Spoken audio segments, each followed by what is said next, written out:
اعوذ باللہ من الشیطان الرجیم، بسم اللہ الرحمن الرحیم۔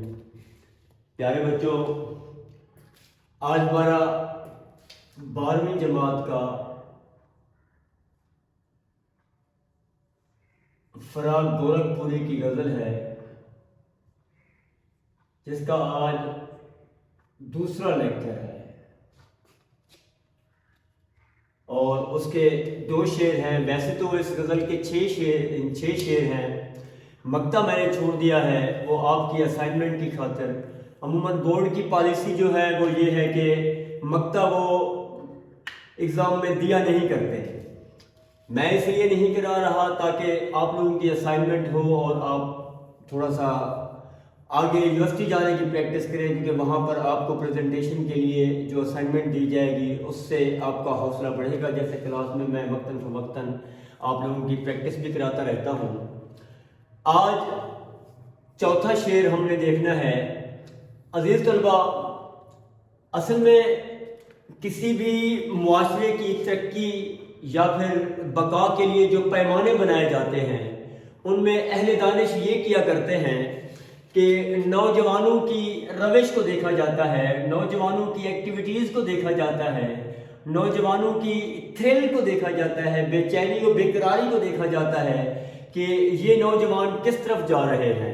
اس سے پھر اندازہ لگایا جاتا ہے کہ اس قوم کا یا اس ملک کا مستقبل کیا ہے۔ آج کے اس شعر کے اندر شاعر ہمیں بتا رہا ہے کہ یہ دنیا کوئی پلٹا لینے ہی والی ہے اب شاید، حیات بے سکون کے سر میں یہ شوریدگی کب تھی۔ شوریدگی کا مطلب ہوتا ہے دیوانگی۔ تو وہ کہتا ہے کہ آج کی میں جب غور کرتا ہوں اس معاشرے کے اوپر، میں جب غور کرتا ہوں اس نوجوان نسل کے اوپر، تو اس کو میں بہت بے چین و بے قرار پاتا ہوں، یعنی سٹرگل کرنے والا پاتا ہوں۔ وہ جس طرح ایک شعر تھا کہ نئے انسان سے تعارف جو ہوا تو بولا، میں ہوں سکرات مجھے زہر پلایا جائے۔ یہی بات وہ یہاں پر بھی بتانا چاہتا ہے۔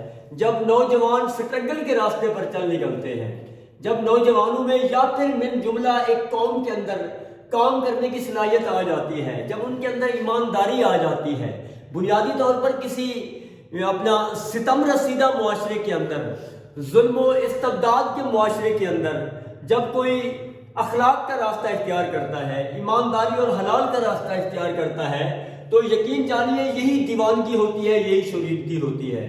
مجھے افسوس سے کہنا پڑ رہا ہے، شاید ہو سکتا ہے کہ کچھ لوگوں کو ناگوار بھی گزرے، لیکن یہ بات حقیقت ہے کہ پاکستان کو اگر دیکھا جائے تو عمرہ کرنے کے حوالے سے پوری دنیا میں پاکستان کا دوسرا نمبر ہے۔ عمرہ کرنے کے حوالے سے یعنی عبادات کے حوالے سے پاکستان کا دوسرا نمبر ہے، اور ایمانداری کے حوالے سے پاکستان کا 126واں نمبر ہے۔ یہ انتہائی افسردہ سچویشن ہے۔ اگر جاپان کو دیکھا جائے تو جاپان ایمانداری میں پہلے نمبر پر آتا ہے۔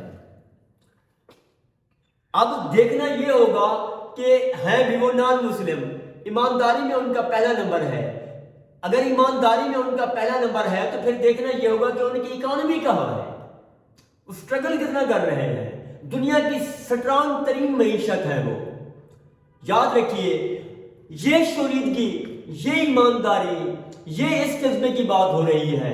یہ دنیا کوئی پلٹا لینے والی ہے، تبدیل ہونے والی ہے۔ جب نوجوان بہتری کی طرف آئیں گے، جب نوجوان ایمانداری کی طرف آئیں گے، جب نوجوان اپنے ڈپارٹمنٹ کے اندر اپنے ٹائم کو مینیج کریں گے، اپنے ایمانداری سے پہنچیں گے، اپنے کام پر فوکس کریں گے۔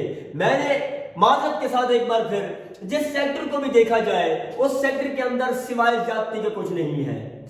آپ ہاسپٹل میں جاتے ہیں، وہاں مریض تڑپ رہے ہوتے ہیں اور ڈاکٹر موبائل سے کھیل رہا ہوتا ہے، فیس بک چلا رہا ہوتا ہے، واٹس ایپ پہ لگا ہوا ہوتا ہے۔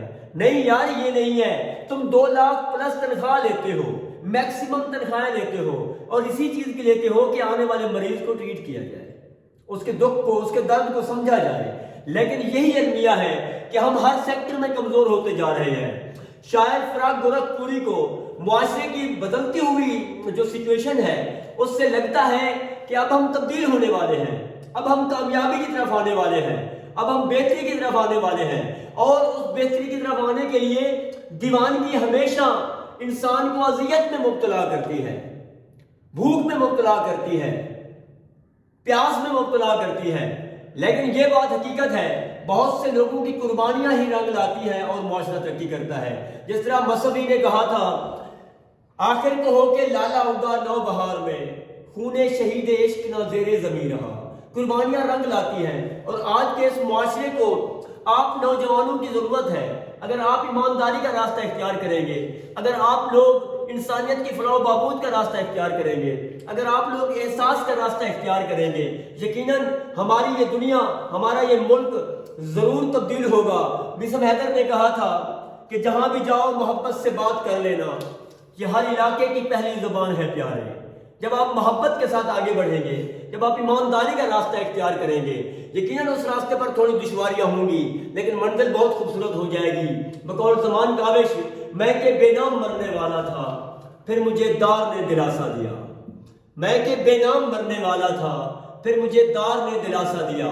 اور یاد رکھو، دار پہ جانے والے لوگ ہمیشہ اسی شریدگی کو اختیار کیا کرتے ہیں، اسی جذبے کو اختیار کیا کرتے ہیں، اسی ایمانداری کو اختیار کیا کرتے ہیں، اسی انسانی محبت کو اختیار کیا کرتے ہیں، اور معاشرہ ہمیشہ ایمان کے راستے چلنے والے لوگوں کو دار پہ لٹکایا کرتا ہے۔ یہی وجہ ہے کہ شاعر کہتا ہے کہ حیات بے سکون کے سر میں یہ شریدگی کب تھی، اب یہ شریدگی آئی ہے تو یقیناً یہ رنگ لائے گی۔ اور پانچواں شعر دیکھیے، اور تقریباً آج کے لیکچر کا یہ ہمارا آخری شعر ہے۔ میرے نغموں نے اے دنیائے غم چمکا دیا تجھ کو، تیرے ظلمت قدے میں زندگی کی روشنی کب تھی۔ میرے نغموں نے، اب نغموں کا مطلب وہ گیت ہی نہیں ہے، بلکہ ان نغموں کا مطلب ہے میرے نظریے نے، میری سوچ نے، اے دنیا غم، تیرے اندر تو غم پڑے ہوئے تھے، تیرے اندر تو اذیتیں پڑی ہوئی تھی، تیرے اندر تو بے چینی اور بے قراری پڑی ہوئی تھی، اے دنیا تو ایک جنگل کی مانند تھی جس کے اندر جھاڑیاں تھیں۔ میں آیا، میں نے تجھے سنوارا ہے، میں نے تیری جھاڑیاں کاٹی ہیں۔ یعنی کہنے کا مطلب یہ ہے اس کا کہ یہاں پر ظلم تھے، ستم تھے، میں آیا، میں نے شعور کے ذریعے تجھے روشن بنایا ہے، میں نے شعور کے ذریعے تجھے سنوارا ہے۔ اور شاعر یہی بات یہاں پر بھی بتاتے ہوئے کہتا ہے کہ اے دنیا، تیری ان اذیتوں بھرے جہان کے اندر یہاں پر لوگوں کو جینے کے طور طریقے نہیں آتے تھے، ہر طرف اندھیرا ہی اندھیرا تھا، کبھی پانی پینے پلانے پہ جھگڑا، کبھی گھوڑا آگے بڑھانے پہ جھگڑا، چھوٹی چھوٹی باتوں پر جھگڑے ہوتے رہتے تھے۔ میں آیا، میں نے جو ہے نا یہ سب کچھ ان کو بتایا۔ اب شاعر نے کہاں سے سیکھا ہے؟ شاعر نے علم سے سیکھا ہے، علم والوں سے سیکھا ہے، بزرگوں سے سیکھا ہے۔ اب یہ بات نہیں کرنی چاہیے کہ فراق گورکھ پوری ایک ہندو شاعر تھے، نہیں، یاد رکھو، رائٹر کبھی بھی جو ہے نا انسانی